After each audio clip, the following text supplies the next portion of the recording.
আসসালামু আলাইকুম। সবাইকে স্বাগত জানাচ্ছি। আমি নাসরুল ইসলাম তন্ময়। শুরুতে বিআরবি কেবল সংবাদ শিরোনাম। বাংলাদেশের সর্বশেষ গুরুত্বপূর্ণ আপডেট সংবাদে আপনাকে স্বাগত। শুরুতেই সংবাদ শিরোনাম, পরে বিস্তারিত। শুরুতেই জানিয়ে দিব, রাশেদ খান মেনন গ্রেপ্তার। ওয়ার্কার্স পার্টির সভাপতি রাশেদ খান মেননকে গ্রেপ্তার করা হয়েছে। আজ 22 আগস্ট বিকেলে রাজধানীর বনানীর বাসা থেকে তাকে গ্রেপ্তার করা হয়। এরপর জানিয়ে দিব, সুপ্রিম কোর্টে এক আইনজীবীকে আরেক আইনজীবীর ছুরিকাঘাত। বাংলাদেশ সুপ্রিম কোর্টে এক আইনজীবীকে আরেক আইনজীবী কুপিয়ে আহত করেছেন। জানিয়ে দিব, মানিক মেনন এবং ইনুর বিরুদ্ধে 300 কোটি টাকার মানহানি মামলা। আওয়ামী লীগের ঘনিষ্ঠ 14 দলীয় নেতাকর্মী এবং জাসদের অনেক নেতাকর্মী শেখ হাসিনা সরকারকে অন্যায়ভাবে সহায়তা করে অনেক কাজ হাসিল করেছেন। তাদেরকে বিচারের আওতায় আনা হচ্ছে। জানিয়ে দিব, তারেক রহমানের বক্তব্য প্রচারে কোনো বাধা নেই। বিএনপির ভারপ্রাপ্ত চেয়ারম্যান তারেক রহমানের বক্তব্য প্রচার এবং প্রকাশে নিষেধাজ্ঞার বিষয়ে দেয়া রুল খারিজ করে দিয়েছে হাইকোর্ট, যার ফলে গণমাধ্যমে তারেক রহমানের বক্তব্য প্রচারে আর কোনো বাধা নেই বলে জানিয়েছে আইনজীবীরা। এদিকে ফেনীর বন্যা পরিস্থিতিতে জরুরি যোগাযোগ নম্বর এনডিসি এবং নির্বাহী ম্যাজিস্ট্রেট ফেনী তানবীর আহমেদ 01713 187304, মেজর ফাহিম সেনাবাহিনী 01769 333 192, লেফটেন্যান্ট কমান্ডার সাইফুল নৌবাহিনী 01769 754 103। এদেরকে ফোন করে আপনারা বন্যা পরিস্থিতির জরুরি কোনো প্রয়োজনে তাদের সঙ্গে যোগাযোগ করে সাহায্য নিতে পারবেন। এবং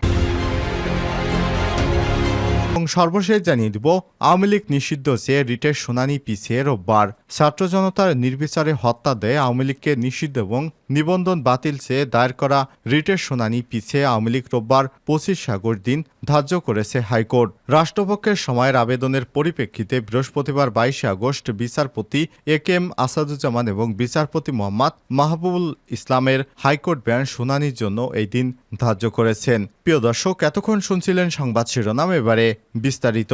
তবে তার আগে বন্ধুরা, অনুরোধ থাকবে সংবাদটিতে একটি লাইক দিন। এই চ্যানেলে আপনি নতুন হয়ে থাকলে আমাদের সংবাদটি দেখতে দেখতে চ্যানেলটি সাবস্ক্রাইব করে রাখুন, যাতে করে বন্ধুরা আমাদের পরবর্তী লেটেস্ট আপডেট সংবাদগুলো সবার আগে আপনার কাছে পৌঁছে যায়। কমেন্ট করে আপনার মূল্যবান মতামত জানিয়ে দিন আপনি বিশ্বের কোন দেশ থেকে আমাদের সংবাদটি দেখছেন এবং শুনছেন। এবারে বিস্তারিত।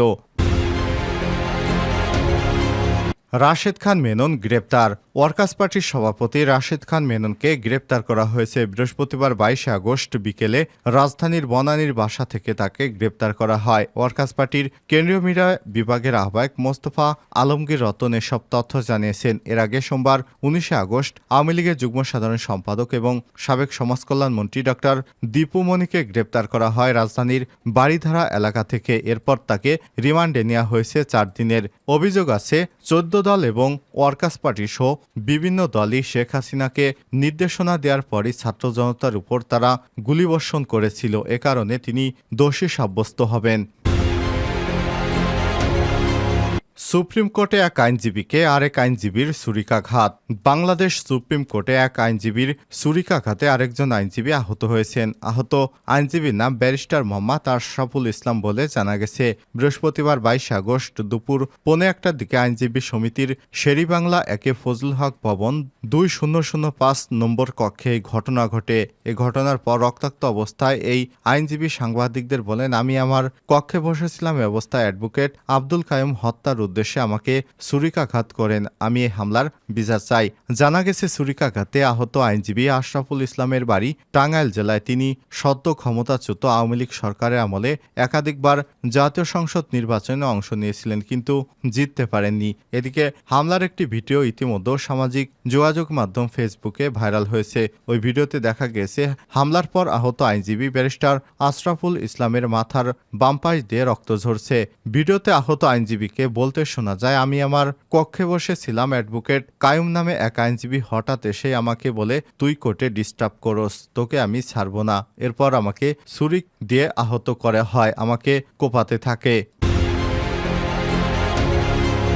জিয়াউর রহমানকে কটূক্তি করায় মানিক মেনন ইনুর বিরুদ্ধে 300 কোটি টাকার মানহানির মামলা। বিএনপির প্রতিষ্ঠাতা প্রয়াত রাষ্ট্রপতি জিয়াউর রহমানকে নিয়ে আপত্তিকর মন্তব্য করায় সুপ্রিম কোর্টের সাবেক বিচারপতি এইচ.এম. শামসুদ্দিন চৌধুরী মানিক, ওয়ার্কার্স পার্টির সভাপতি রাশেদ খান মেনন, জাসদের সভাপতি হাসানুল হক ইনুর বিরুদ্ধে ৩০০ কোটি টাকার মানহানির অভিযোগে মামলা দায়ের করা হয়েছে। আজ ঢাকার মেট্রোপলিটন ম্যাজিস্ট্রেট সাইফুল ইসলামের আদালতে মোহাম্মদ জিয়াউল হক নামে এক আইনজীবী এই মামলা করেন। বিচারক সাইফুল ইসলাম মামলা আমলে নিয়ে পুলিশ ব্যুরো অব ইনভেস্টিগেশন পিবিআইকে তদন্তের নির্দেশ দিয়েছে। আদালত আগামী 23/10/2024 তারিখে প্রতিবেদন দাখিলের জন্য আদেশ দিয়েছে। এ তথ্য যুগান্তরকে নিশ্চিত করেছে অ্যাডভোকেট ইমরান হোসেন। মামলার আবেদনে অভিযোগ করা হয়েছে শামসুদ্দিন চৌধুরী মানিক 2022 সালে 3 অক্টোবর চ্যানেল আইয়ের এক টক শোতে মেট্রোসিম টু দ্য পয়েন্ট জিয়াউর রহমানকে রাজাকার এবং যুদ্ধ অপরাধী হিসেবে অভিহিত করেন। গত বছরের 15 ফেব্রুয়ারি একটি সেমিনারে বলেন জিয়াউর রহমান মুক্তিযোদ্ধা ছিলেন না, তিনি ছিলেন মুক্তিযুদ্ধে অনুপ্রবেশকারী। 2023 সালের 19 জুলাই ভিন্ন অনুষ্ঠানে হাসানুল হক ইনু এবং রাশেদ খান মেনন জিয়াউর রহমানকে নিয়ে বিদ্রূপ মন্তব্য করেন। এছাড়াও আসামিরা বিভিন্ন সময়ে জিয়া পরিবার নিয়েও বিরূপ মন্তব্য করেন। অভিযোগে বলা হয়েছে এতে করে জিয়াউর রহমান এবং তার পরিবারে অন্তত ৩০০ কোটি টাকার সম্মানহানি হয়েছে। তারেক রহমানের বক্তব্য প্রচারে কোনো বাধা নেই। বিএনপির ভারপ্রাপ্ত চেয়ারম্যান তারেক রহমানের বক্তব্য প্রচারে আর কোনো বাধা নেই বলে জানিয়েছে হাইকোর্ট, যার ফলে গণমাধ্যমে তারেক রহমানের বক্তব্য প্রচারে আর কোনো বাধা থাকল না বলে জানিয়েছে আইনজীবীরা। বৃহস্পতিবার 22 আগস্ট বিচারপতি মোহাম্মদ খসরুজ্জামান এবং খায়রুল আলমের নেতৃত্বাধীন হাইকোর্টের বিশেষ বেঞ্চ এ বিষয়ে রুল খারিজ করে দেয়। 2015 সালের 7 জানুয়ারি তারেক রহমানের বক্তব্য গণমাধ্যমে প্রচারের উপর নিষেধাজ্ঞা দেয় হাইকোর্ট। একই সঙ্গে রুল জারি করা হয়। রুলে তারেক রহমানের বক্তব্য প্রকাশ এবং প্রচার নিষিদ্ধ করতে প্রয়োজনীয় পদক্ষেপ নিতে কেন বিবাদীদের নির্দেশ দেওয়া হবে না তা জানতে চাওয়া হয়। ওই রুল শুনানির জন্য 8 বছর পর হাইকোর্টে আবেদন জানায় রিটকারীর পক্ষ, কিন্তু তারেক রহমানের ঠিকানা ভুল থাকায় নোটিশ সঠিকভাবে জারি হয়নি। এ কারণে ঠিকানা সংশোধন করে ফের আবেদনের দাখিলের নির্দেশনা দেয় হাইকোর্ট। ওই নির্দেশনা মোতাবেক তারেক রহমানের ঠিকানা সংশোধন করে নোটিশ জারির নির্দেশ দেয় আদালত। ফেনীর বন্যা পরিস্থিতিতে জরুরি যোগাযোগ নম্বর। ফেনীর জেলার মানুষ ভারী বর্ষণ এবং উজান থেকে আসা পাহাড়ি ঢলের পানিতে বন্যায় ভুগছে।